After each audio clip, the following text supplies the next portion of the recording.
Welcome back to Music Kingdom. This time around, I feel like choosing a song by one of my favorite bands, a song that has perhaps become a bit underrated with how heavily played it is and with how many times everyone has heard it, which in a way makes me want to analyze it even more. And so, in this video, we will be listening to, giving a music theory breakdown for, and reviewing Mr. Blue Sky by Electric Light Orchestra. Stay tuned.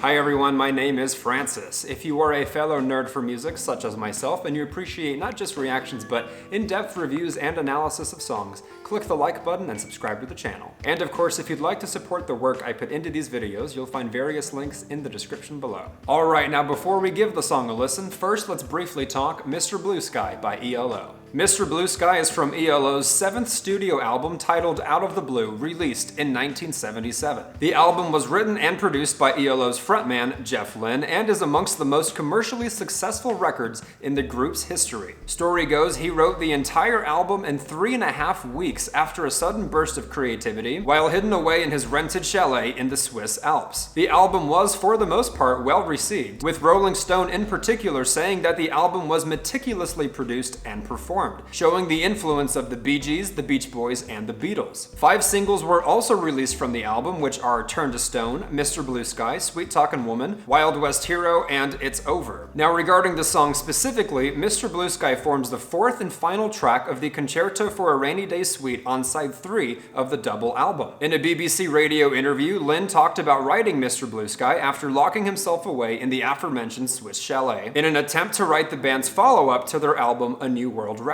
Jeff said, "It was dark and misty for 2 weeks and I didn't come up with a thing. Suddenly the sun shone and it was, wow, look at those beautiful Alps. I ended up writing Mr. Blue Sky and 13 other songs in the next 2 weeks." Historically speaking, and ever since, Mr. Blue Sky has easily become known as their signature song and staple, seemingly being used in pretty much every movie or commercial ever made, which in my opinion has unfortunately led to it being either overplayed, overrated, or dismissed, which is part of why I chose it, so that we can listen to it intentionally with fresh ears for what it is, regardless of however many times we've all heard it over the years. And so, at long last, with all that out of the way, it's time we give the song a listen, and just a heads up, I will be pausing a couple times to share my thoughts, but ultimately to avoid any copyright strikes. And as usual, be sure to stick around after the song for a music theory breakdown from our expert, and then we're going to divide the song into specific categories, grading them each, averaging them out, and arriving at an overall score.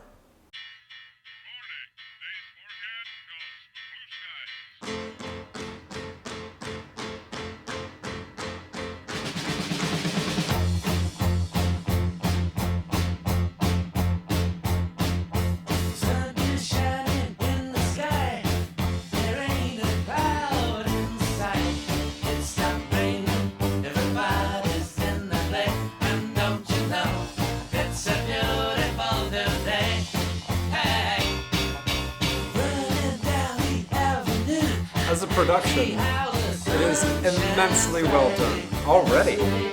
We're not even halfway through.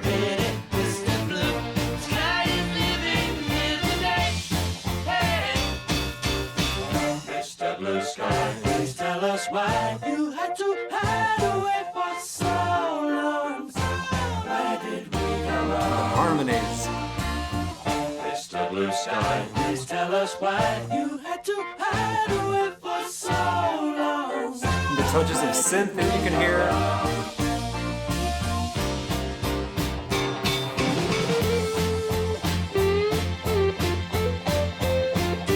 What I admire so much is the creativity of the strings.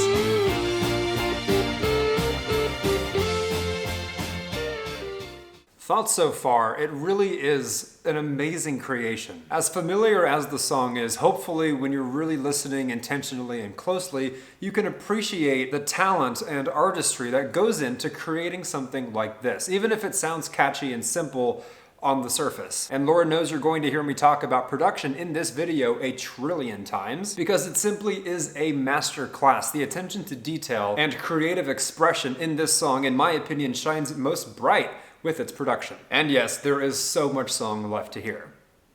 Hey, you with the pretty face, welcome to the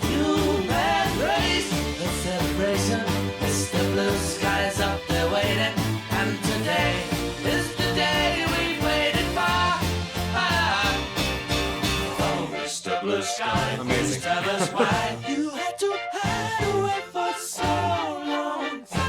Where did we Imagine coming up with something like this. Hey there, Mr. Blue, it's a place to be with And you. it's so meticulous Around, see what you do. Everybody, and intentional. hey there, Mr. Blue, it's a place to be with you. Look And the around, various see instruments. what you do. Everybody smiles at you.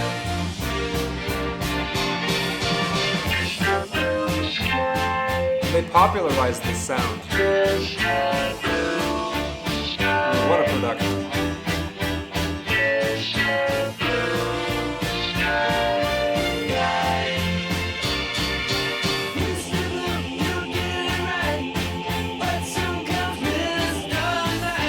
Little vocal runs. And there's a choir. All the details. Mr. Blue Skies, tell us why you had to hide away for so long. Where did we go wrong? Alright, thoughts at this point. Honestly, what really stands out to me is how unique this song is and how few other songs, if any, sound like it. One of the things I obviously make note of on this channel would be originality. And it's just obviously in no short supply with this song. Yes, the vocals are solid, yes, the writing is nice enough, but it's the little things, the musicianship of it. Whether we're talking about the guitar, whether we're talking about the synth, whether we're talking about the choir, whether we're talking about the harmonies, whether we're talking about the strings, and not just working those things into the song to begin with, because you could say that a lot of other songs use stuff like that as well, but it's the way that they're used. Blows me away to this day. And again, not to be redundant, but I think with how often this song is played in popular culture, for example, it's easy to take little things like that for granted and forget that Electric Light Orchestra is amazing. In a unique composition as well. I'm no expert, but you can already gauge that much. Everybody smiles at you. Amazing.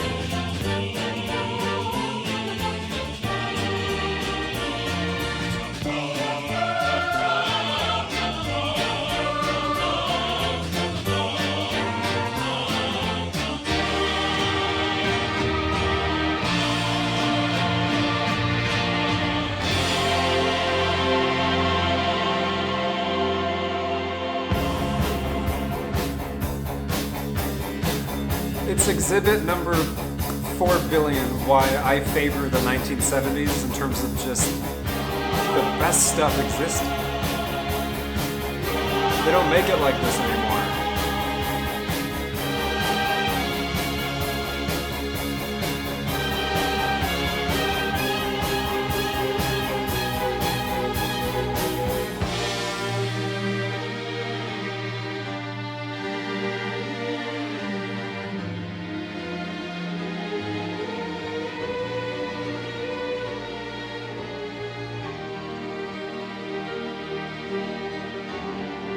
Pure art.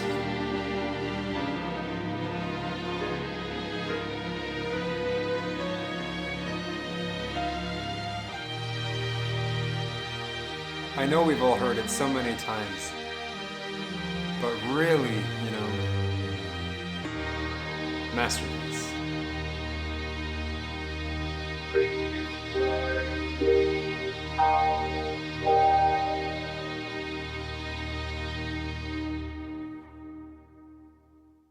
Wow.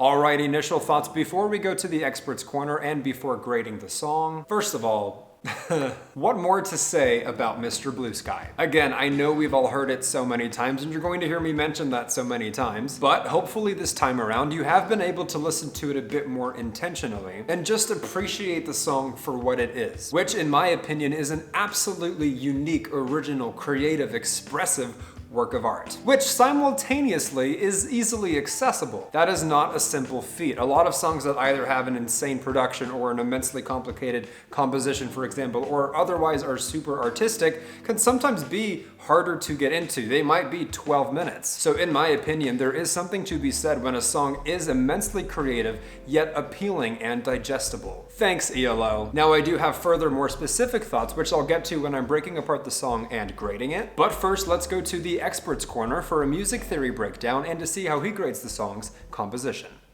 Welcome to the Expert's Corner. This is Mr. Blue Sky by ELO, and I'm here to give it a composition score. This song's in the time signature of 4/4, and it's in the key of F major. So I've known this song for many years now, but until today I never really sat down and just listened to its composition and analyzed it. What I found was that this song is both incredibly intricate, beautiful, but simple at the same time. Throughout the whole song there are only 2 main chord progressions, but wonderful chord progressions they are. Let me go ahead and show you one of them. We're in F major, so we start on F major, then it goes to A dominant 7, D minor, G major, E minor, A dominant 7, B flat major over C, back to F. Hearing it chord by chord was probably a little convoluted, so let me show it in context. Sun is shining in the sky, there ain't no cloud inside. It stopped raining, everybody's in the day, and don't you know, it's a beautiful new day. Now that is a lot of chords in a short period of time in one chord progression. That kind of thing absolutely does not happen in modern popular music, and it is beautiful. So overall, while this song has only 2 main chord progressions, that's not all there is to its composition. The arrangements for the whole band, from the guitars to the strings to the melodies, it is masterfully done, and it feels like a meticulously crafted work of art. And let's not forget my favorite part of the song, that amazing outro with the beautiful, gorgeous string arrangement at the very end. This is a relatively simple but beautiful and intricate composition, and I'm going to give it a 9 out of 10. Back to you, Francis. A very special thank you to our expert for providing a music theory breakdown and giving the song's composition an amazing 9 out of 10. Personally, I wasn't expecting the 9 out of 10. I mean, I figured it was a unique creative composition, but in the past, songs that have gotten a 9 out of 10 compositionally from our expert have tended to be songs that are like 8 minutes or 12 minutes, that kind of thing. So, Lord knows I feel very validated and pleased. However, now it's time to divide the song into 4 more categories, grading them each, averaging them out, and arriving at an overall score. Starting off with the category of production specifically, I promise this is not my bias, but I feel inclined to give it a masterful 10 out of 10. To be fair, 9s are rare enough on this channel, so I do not give out 10s easily whatsoever. That being said, as mentioned, in my opinion, the production in this song is truly a masterclass. The way this song is meticulously arranged, the layers that they've added to it, the thought and intentions that go into it, the undeniable creativity. This is what a perfect production sounds like. Whether it be the operatic vocals or the otherwise mentioned synth or the strings or the harmonies, the choir, the guitar, the sound effect on the vocals as well, which popularized that style in music. Head to toe, I mean, there are no more words. Alright, moving on to the category of lyrics, and coming a bit back down to earth for these, I will be giving them a very good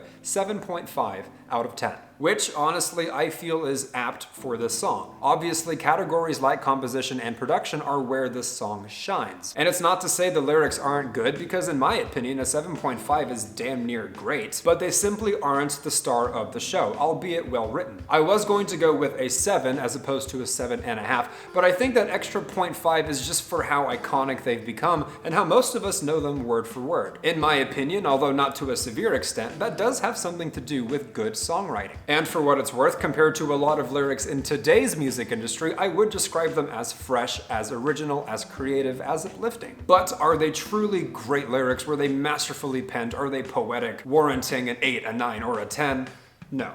Alright, up next we've got the category of vocals, which I will be giving a great 8 out of 10. Originally, similar to lyrics, I was going to go a bit lower with the vocals, because let's be honest, it's not like the song has an immensely, incredibly impressive vocal delivery. I would say the vocal delivery is good, so then why would I give it an 8, which is great? Well, in my opinion, it's because of the way the vocals were done. And yes, this does have to do a bit with production, but for me, an already good vocal can be made better with harmonies, with layers, finding creative ways to use vocals as instruments. That goes a long long way and is absolutely worth mentioning and acknowledging. So an 8 out of 10 feels right. Alright, arriving at our final category of originality, I'm inclined to give it yet another ultra rare, masterful 10 out of 10. Again, I realize this is not some 14-minute prog rock masterpiece. I realize this doesn't have insane time signatures or chord progressions, which, if this makes sense, in my opinion, makes it all the more impressive. How many songs that are 4 minutes, 5 minutes blend with the rest and sound like each other, past or present? How many radio-friendly, easily accessible songs have a generic production or an uninspired composition? And as well, how many 4 or 5 minute songs evidently are historically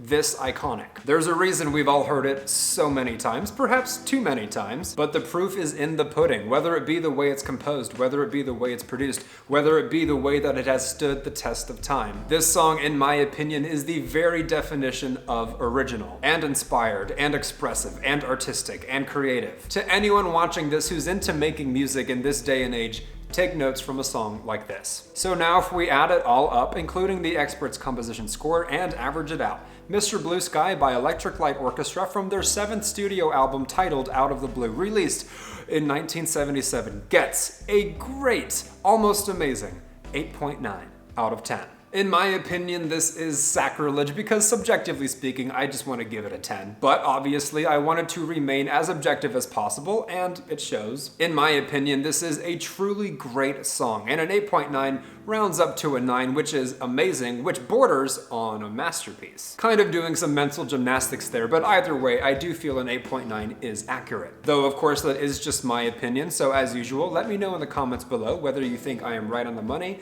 batshit crazy, or somewhere in between, as well as what other songs by ELO or whoever else you would like for this channel to review next. As mentioned, if you are a fellow nerd for music, such as myself, click the like button and subscribe to the channel. And of course, if you'd like to support the work I put into these videos, you'll find various links in the description below. This has been another edition of Music Kingdom. Thank you so much for listening with me, and I look forward to jamming with you in the next one.